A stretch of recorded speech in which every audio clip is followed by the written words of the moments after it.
সকলোকে শুভ সন্ধিয়া জনাই আজি সন্ধিয়া কেইটামান গুৰুত্বপূৰ্ণ খবৰ আপোনালোকলৈ লৈ আহিছোঁ। আপোনালোকে ভিডিঅ'টো শেষৰলৈকে চাব বুলি আশা কৰিলোঁ। আজি হৈছে 20 আগষ্ট সন্ধিয়া খবৰকেইটা চাই আপোনালোকৰ মন্তব্য কমেণ্টৰ জৰিয়তে জনাবলৈ নাপাহৰিব। আমি যদি চাওঁ, আশাকৰ্মীসকলৰ স্কুটি দিয়া প্ৰসংগ আৰু অংগনবাড়ী কৰ্মী সহায়িকাসকলৰ এককালীন আৰু যি বানাকান্ত তেওঁলোকক 15,000 দিয়া টকাক লৈ কি হ'লগৈ এতিয়ালৈকে, প্ৰাধিকৰণ প্ৰক্ৰিয়া আৰু এই যি এতিয়া মেঘালয় হওক অসমৰ, তো এইবিলাক খবৰ সকলোখিনি আজি এই ভিডিঅ'ৰ জৰিয়তে জনাম। আৰু এইখিনিতে আপোনালোকক সদায় কোৱাৰ দৰে চেনেলটোলৈ আপোনালোক যিসকল নতুনকৈ আহিছে, চেনেলটো ছাবস্ক্ৰাইব কৰাৰ লগতে কাষতে থকা বেল আইকনটো প্ৰেছ কৰি অল কৰি থ'ব, যাতে নতুন এটা ভিডিঅ' দিয়াৰ লগে লগে আপোনালোকে আগতীয়াকৈ চাবলৈ পায়। যদি ভিডিঅ'টো চাই ভাল পায়, লাইক এটা কৰি দিব আৰু শ্বেয়াৰ কৰি দিব বুলি আশা কৰিলোঁ। এতিয়া আমি যদি চাওঁ, মেঘালয় আৰু অসম যি ড্ৰাইভাৰ তেওঁলোকৰ মাজত আজি কেনেকুৱা ধৰণৰ এটা জোৰাবদ্ধ পৰিস্থিতি হৈছে আপোনালোকে গম পাইছে।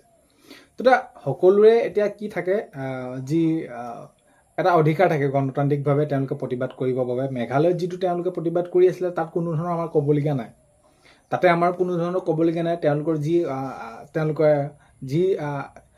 যি মন্তব্য বা তেওঁলোকে কৰিছে বা তেওঁলোকে যিখিনি বিচাৰিছে তাক লৈ কোনোবাই প্ৰতিবাদ কৰিছে, এইখিনি তো এইখিনি আমি নকওঁ। এতিয়া বিষয়টো হ'ল যে এতিয়া অসমৰ পৰা এতিয়া আমি ধৰি লওক যিসমূহ তেওঁলোক আছে জড়িত ড্ৰাইভাৰ বা এইবিলাক, তেওঁলোকে সেইখিনি কৰ্মৰত হৈ তালৈ যায়। তেওঁলোকে কি লৈ যায়, যিসমূহ বিদেশৰ পৰা লোক আহে বা যি নহওক, চেৰাপুঞ্জী হওক, শ্বিলংখন চাবৰ বাবে হওক, তো আমি এইখিনি কিমানখিনি কাম কৰি আছোঁ যে মেঘালয় গৈছোঁ, মেঘালয়লৈ যাওক আপোনালোকে, এইখিনি আপোনালোকে চাব পাৰিব, ইমান ভাল লগা ঠাই, এনেকুৱা ধৰণৰ আমি এইবিলাক কৰি আছোঁ। কোনো ধৰণৰ তেওঁলোকৰ পৰা সেইখিনি আমি বিচৰা নাই। কাৰণ কেলৈ, এতিয়া আমি যদি চাওঁ তেনেহ'লে ইউটিউবাৰসকলে হওক, ইনফ্লুৱেঞ্চাৰবিলাকে হওক, তেওঁলোকে তাতে ফুৰিবলৈ গৈছে। তো সেইখিনি ৰাজহ ক'লৈ গৈছে, মেঘালয় ৰাজ্য গৈছে। তো তেওঁলোকৰ বাবে সুবিধা হৈছে, তেওঁলোকৰ ৰাজহ গোট খাইছে। তো ইমানখিনি এতিয়া যিকোনো এটা বস্তু যাবলৈ হ'লে আমাৰ এইফালেদি যাব লাগিব। তো সিমানলৈকে ঠিক আছে। তো বিষয়খিনি এনেকুৱা ধৰণৰ, এতিয়া যিটো ঘটনা হ'ল, এতিয়া কিছু গাড়ীত একেবাৰে 4 বছৰীয়া সৰু শিশু আছিলে। তো এনেকুৱা ধৰণৰ উপদ্ৰৱ চলাইছে, আমি যদি দেখোঁ বা আপোনালোকে যদি চাই, সেইখিনি আচৰিত খাব। শিলগুটি মাৰি দিছে, গ্লাছ ভাঙি দিছে। তো এইবিলাক কৰিব লাগে কিয়? নিজৰ যিটো তেওঁলোকে বিচাৰিছে গণতান্ত্ৰিকভাৱে, সেইখিনি আন্দোলন কৰক, তেওঁলোকে সেইখিনি দাবী জনাওক, চৰকাৰক অনুৰোধ কৰক, তো সেইখিনিক লৈ কৰক। বাকী অসমৰ গাড়ী দেখাৰ লগে লগে যিটো আক্ৰমণ কৰিছে, সেইটোতো একেবাৰে গ্ৰহণযোগ্য নহয়। আৰু এই ক্ষেত্ৰত এতিয়া গম পাইছে আপোনালোকে জোৰাবদ্ধত কি এনেকুৱা ধৰণৰ এটা পৰিস্থিতি হৈ আছে।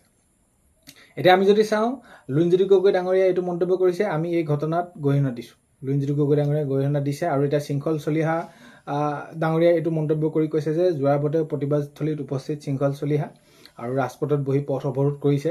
আৰু এনেকুৱা ধৰণৰ কাৰ্য আমি একেবাৰে মানি নলওঁ, একেবাৰে গৰিহণাযোগ্য বুলি তেওঁ কৈছে।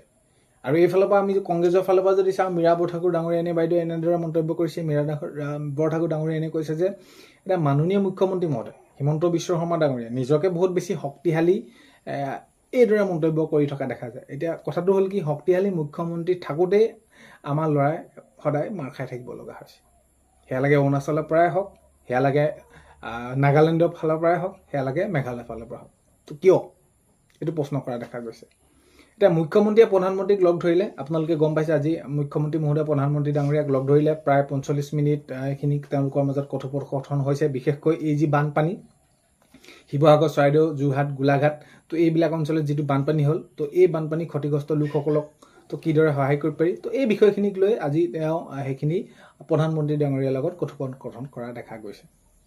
এতিয়া শৃংখল চলিহা ডাঙৰীয়াই এইটো মন্তব্য কৰিছে যে মুখত কলা কাপোৰ মাৰি আহি অসমৰ গাড়ী ভঙাটো বীৰত্বৰ কথা নহয়। তো এইবিলাকতো আমিও কাম কৰিব পাৰোঁ, আমিও জানো। তো এইবিলাকতো কৰা নাই আমি। তো আমি বিচাৰিছোঁ কি, যিহেতু 7 ছিষ্টাৰ বা যি নহওক, আমি কি বিচাৰোঁ, যিকোনো এটা বিষয় মিলা প্ৰীতিৰে সম্প্ৰীতিৰে আমি এনাজৰীডাল তেনেদৰে বান্ধি ৰাখিব বিচাৰোঁ, যাতে উচ্ছৃংখল নহয়। তো এইবিলাক কাম কৰিব নালাগে। আৰু এই যি মুখত ক'লা কাপোৰ মাৰি যি বীৰত্ব দেখাইছে, সেইটো বীৰ বুলি কোৱা নাযায়। এতিয়া জোৰাবাটত বৃদ্ধি পাইছে উত্তেজনা বৃদ্ধি পাইছে, বহুত বেছি বৃদ্ধি কৰা হৈছে আৰক্ষী, নিৰাপত্তাৰক্ষী।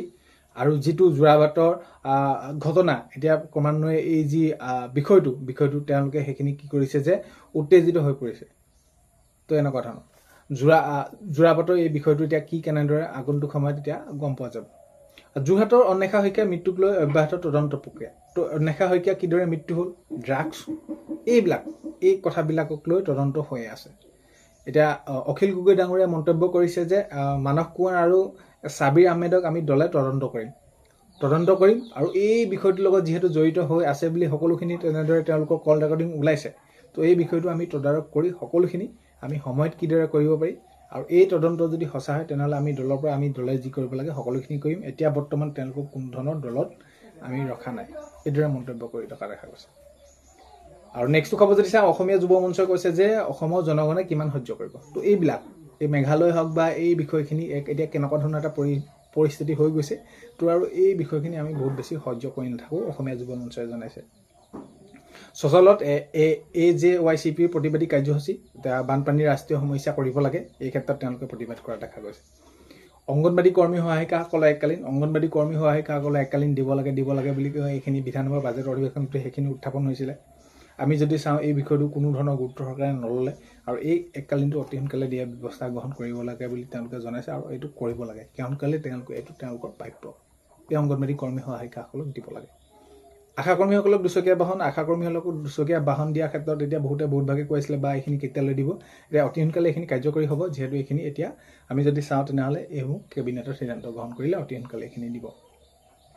আৰু যি বানাক্ৰান্ত লোকসকল আছে তেওঁলোকক 15,000 দিয়াক লৈ পিনি এতিয়া বহুতভাগে কৈ আছে, বহুতে পোৱা নাই, কি হ'ব কি নহ'ব। এতিয়া মুখ্যমন্ত্ৰী মহোদয়ে এটাই মন্তব্য কৰিছে যে আমি অতি সোনকালে এই 15,000 টকাটো যিসকলে পোৱা নাই আৰু বাকী যিসমূহ জৰীপ চলি আছে সেই সকলোখিনি আমি দিবলৈ চেষ্টা কৰিম বুলি তেওঁ মন্তব্য কৰা দেখা গৈছে। বিদ্যালয় প্ৰাধিকৰণ ব্যৱস্থাটো অতি সোনকালে কৰা হ'ব আৰু এই যি ভেঞ্চাৰ পৰ্যায় শব্দটো একেবাৰে নাইকিয়া কৰি দিয়া হ'ব। বিদ্যালয় প্ৰাধিকৰণ অতি সোনকালে কৰা হ'ব বুলি শিক্ষামন্ত্ৰী মহোদয়ে জনাইছে আৰু মুখ্যমন্ত্ৰী মহোদয়ে এইটো কথা কৈছে যে এইবাৰ একেবাৰে শেষ কৰি দিম আৰু প্ৰাধিকৰণ প্ৰক্ৰিয়াটো অতি সোনকালে কাৰ্যকৰী হওক আৰু হোৱাৰ সম্ভাৱনা এই 26 শেষৰ ফালে হোৱা বহুত বেছি সম্ভাৱনা আছে। তো আগন্তুক সময়ত দেখা যাব কি কেনেদৰে হয়। আজি 20 আগষ্ট সন্ধিয়া খবৰ এইকেইটা আপোনালোকক জনালোঁ। ভিডিঅ'টো শেষলৈকে চোৱাৰ বাবে ধন্যবাদ। আজিলৈ অন্য এটা ভিডিঅ'ত লগ পোৱা হ'লে